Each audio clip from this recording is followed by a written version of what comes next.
تو حضرت مجدد الفسانی رحمۃ اللہ علیہ، شیخ احمد سرہندی جن کا نام آپ حضرات نے سنا ہوگا، بہت بڑے عالم، بہت بڑے اللہ والے، بہت بڑے بزرگ، اور خاص طور پر ہندوستان کے مسلمانوں پر ان کا اتنا بڑا احسان ہے کہ جس کو ہم الفاظ میں بیان نہیں کر سکتے۔ اس وقت ان کی تاریخ، ان کی حالات زندگی بتانے کا وقت نہیں ہے، انشاءاللہ کسی موقع پہ ان کا انشاءاللہ تذکرہ کیا جائے گا۔ بہرحال انہوں نے یہ وظیفہ بتایا ہے تجربے کی روشنی میں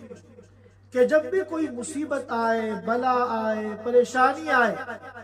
یا آپ کا کوئی بڑا مقصد ہو جس کو آپ حاصل کرنا چاہ رہے ہیں، تو روزانہ 500 مرتبہ لا حول ولا قوت الا باللہ پڑھیں،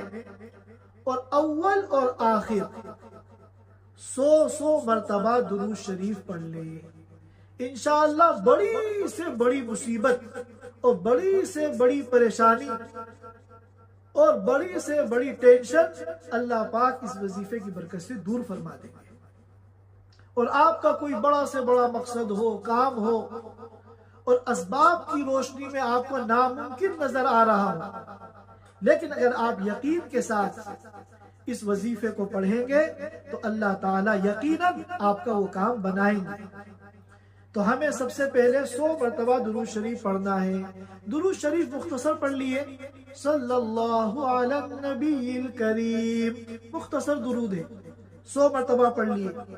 پھر 500 مرتبہ لا حول ولا قوت الا باللہ پڑھیے، 5 تسبیح، اور آخر میں 1 مرتبہ پھر درود شریف 100 مرتبہ پڑھ لیے۔ جب تک کام نہ بن جائے، مسئلہ حل نہ ہو جائے، آپ روزانہ اس معمول کو بنا لیے،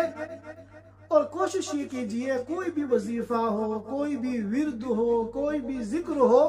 تو اس میں یکسوئی ہو، آپ جی لگا کر اور اللہ سے اپنی لو لگا کر اس وظیفوں کو پڑھیں، انشاءاللہ ناممکنات کو اللہ تعالیٰ آپ کے لیے ممکن بنا دے۔